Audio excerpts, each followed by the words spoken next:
Hoy voy a hablaros de un militar español llamado Diego García de Paredes, un hombre con gran valor, extraordinaria fuerza física, que realizó hazañas increíbles, el prototipo del soldado español de la época. Un hombre con gran sentido del honor, por lo que mantuvo múltiples duelos a lo largo de su vida. Nunca fue vencido.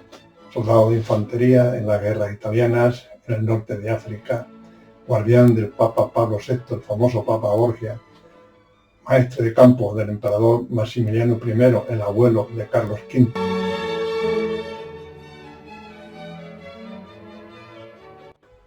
Diego nació en Trujillo en una familia noble. Su padre Sancho era del linaje de los Delgadillos de Valladolid y su madre Juana de los Altamiranos extremeños.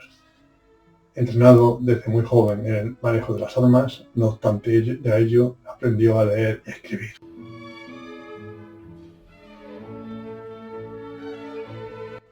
Diego combatió en la guerra de Granada, distinguiéndose en las tomas de la ciudad desde Ronda, Málaga y Granada. Muerto su padre, él y su hermano decidieron ir a Italia a combatir a las órdenes del gran capitán a los franceses en el reino de Nápoles. El gran capitán era Gonzalo Fernández de Córdoba.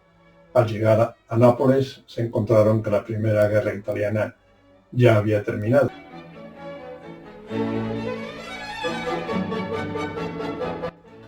Sin nada que hacer en Nápoles, marchó a Roma con la intención de ingresar en la guardia papal de Alejandro VI. En la guardia estaban ya otros militares famosos españoles como Juan de Urbina, Pizarro, el padre de Francisco Pizarro, y Cristóbal Zamudio. Ingresó en la guardia y llegó a ser capitán. El Papa Alejandro VI era el famoso Papa Borgia, el padre, entre otros, de César Borgia y de Lucrecia Borgia.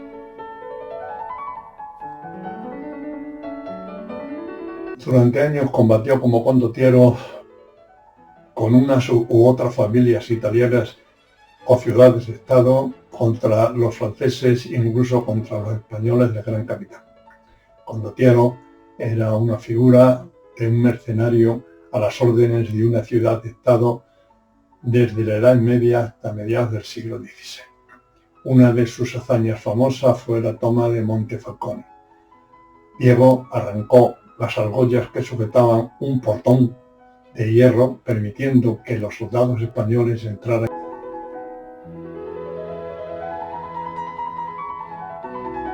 A las órdenes del gran capitán, Diego participó en el asedio de Cefalonia. Cefalonia era una isla veneciana que acababa de ser conquistada por los turcos. La guarnición se refugió en un castillo llamado San Jorge. Este castillo estaba situado en lo alto de una roca con fuertes pendientes que hacían muy difícil su conquista. Además, estaba guarnecido por 500 genízaros, los mejores soldados del Imperio turco. El asedio duró 2 meses y ahí comenzó la leyenda de Diego García de Paredes. Los defensores tenían unas máquinas con unos garfios que aferraban a los soldados por la armadura, y una vez elevados soltaban los garfios y los estrellaban contra el suelo o los subían a lo alto de la muralla para hacerlos cautivos.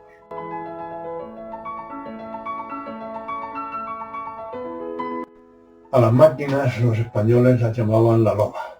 Diego fue uno de los aferrados por ella y subido a lo alto de la muralla.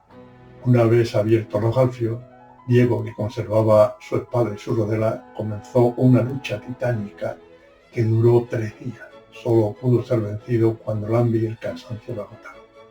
Visto el valor y la lucha mantenida, los turcos dejaron con vida a Diego. Recuperado de sus fuerzas, esperó el asalto final. Entonces, rompiendo sus cadenas, mató a los que los vigilaban, tomó sus armas y combatió como el primero. En este momento comenzaba la leyenda de Diego García de Paredes como el Sansón de Extremadura. Vuelta a Sicilia, el ejército fue desmantelado y Diego tuvo que volver a combatir a favor del Papa a las órdenes de su hijo César.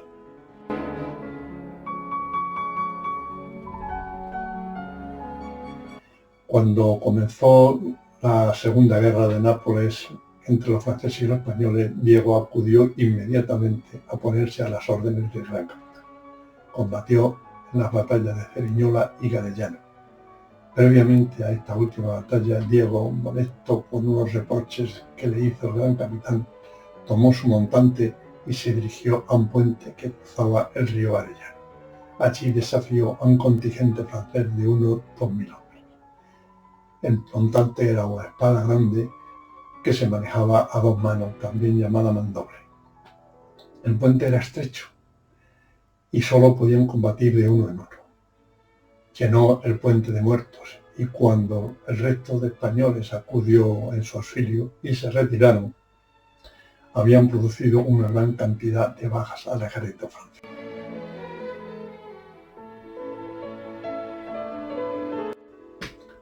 El más famoso duelo en el que combatió Diego fue el combate de Barletta.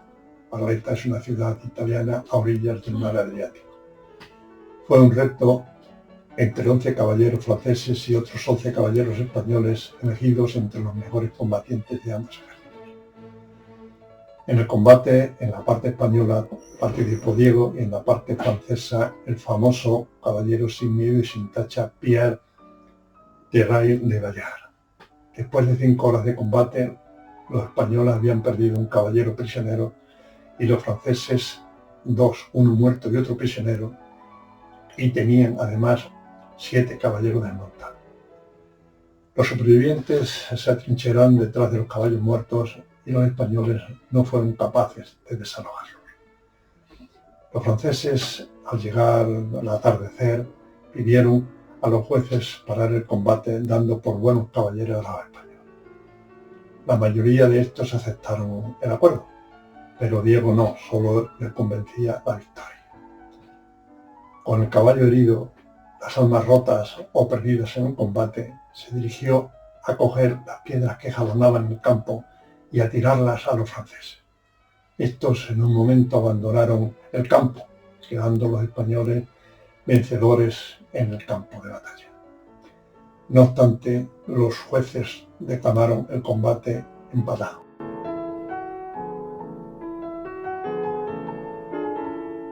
Al acabar la guerra, regresó a España con el título de Marqués de Corneta, título que le fue arrebatado por el rey Fernando el Católico por defender a su jefe de la capital. Expulsado de la corte, regresó a Italia. Armó galeras en corso y combatió a franceses y berberiscos en el Mediterráneo. Perdonado por el rey, volvió a combatir en el norte de África, en Gorán y Bujía. El emperador Maximiliano I, abuelo de Carlos V, lo nombró aese de campo. Carlos V lo hizo caballero de la Espuela Dorada.